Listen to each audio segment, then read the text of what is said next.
Halo semuanya, dunia digital tuh emang bikin hidup gampang ya. Belanja online, transfer uang, semua tinggal klik. Tapi, di balik kemudahan itu, ada sisi gelapnya. Penipuan yang siap-siap aja ngincer kita. Tapi tenang-tenang, di sini kita bakal kupas tuntas gimana caranya biar kita tetap aman dan pintar pas bertransaksi. Coba bayangin deh, Anda lagi jualan online, terus tiba-tiba dapat bukti transfer kayak gini. Gimana? Langsung kirim barangnya? Atau cek dulu kali ya? Nah, keraguan kecil kayak gitu tuh penting banget. Kenapa? Soalnya, gambar sesimpel ini sering banget jadi pintu masuk buat para penipu digital. Dan ini masalahnya bukan main-main loh. Coba lihat angka ini. 4.265. Ini bukan cuma angka biasa ya. Ini tuh jumlah pinjaman online ilegal, pinjol ilegal, yang berhasil diblokir sama OJK cuma dalam 4 tahun. Coba bayangin, itu baru yang ketahuan. Yang belum, ini nunjukin kalau ancaman di luar sana tuh gede banget. Oke, sekarang kita mulai masuk ke pertahanan pertama kita. Kita bangun dulu kesadaran. Kita bakal belajar gimana caranya ngenalin penipuan, mulai dari yang paling sering kita temuin. Ya, apalagi kalau bukan bukti transfer palsu. Oke, yuk kita bedah bareng-bareng bedanya. Lihat deh yang di sebelah kiri. Ini yang asli. Kelihatan rapi, profesional kan? Fontnya tuh seragam, gambarnya jernih, dan perhatiin deh, nomor rekeningnya sengaja disamarin buat jaga privasi. Nah, sekarang kita lihat yang kanan. Yang palsu. Sering banget kelihatan amatiran. Fontnya aneh-aneh, gambarnya buram, dan yang paling harus dicurigai, nomor rekeningnya diliatin semua. Ini udah red flag banget, jangan sampai diabaikan.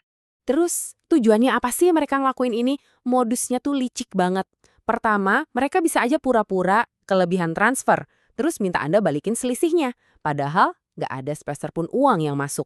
Kedua, ini yang paling sering, yang nipu penjual biar barangnya dikirim gratis. Dan yang ketiga, ini nih yang paling bahaya, mereka ngirim file aneh, ngakunya bukti transfer, tapi isinya virus yang bisa nyuri data Anda. Jadi please ya, jangan pernah buka file yang aneh-aneh ya. Oke, kita lanjut lagi ya. Dari penipuan pas belanja, sekarang kita geser ke ancaman lain yang bisa dibilang jauh lebih ngerusak. Pinjaman online ilegal. Atau yang kita kenal dengan sebutan pinjol ilegal. Sebelum kita bahas lebih jauh, kita harus kenalan dulu sama wasitnya, OJK, atau Otoritas Jasa Keuangan. Anggap aja OJK ini stempel resminya pemerintah. Kalau ada pinjol yang nggak terdaftar dan nggak diawasin OJK, itu artinya ilegal, titik.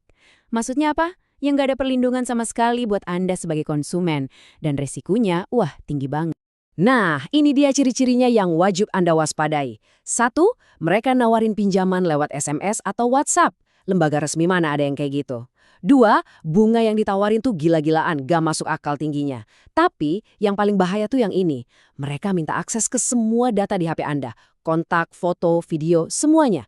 Nah, data inilah yang bakal jadi senjata mereka buat neror Anda dan orang-orang terdekat Anda pas nagih nanti.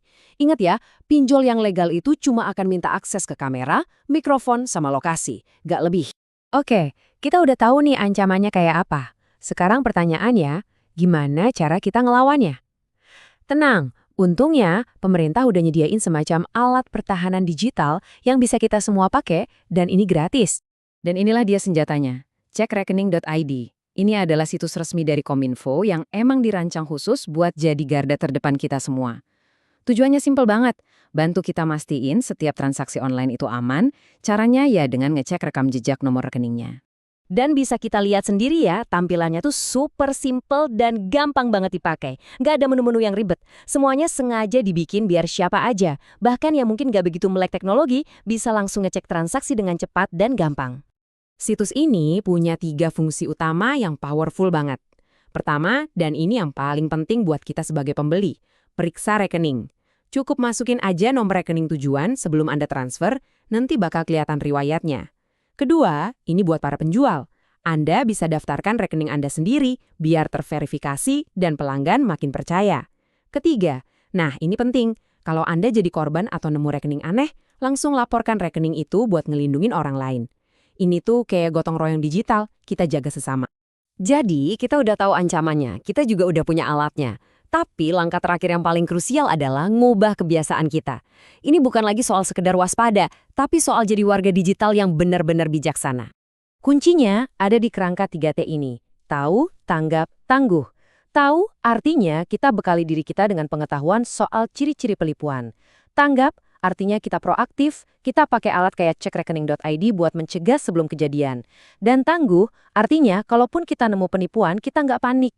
Kita hadapi dengan tenang, kita laporkan, biar rantai kejahatannya putus dan komunitas kita jadi lebih aman.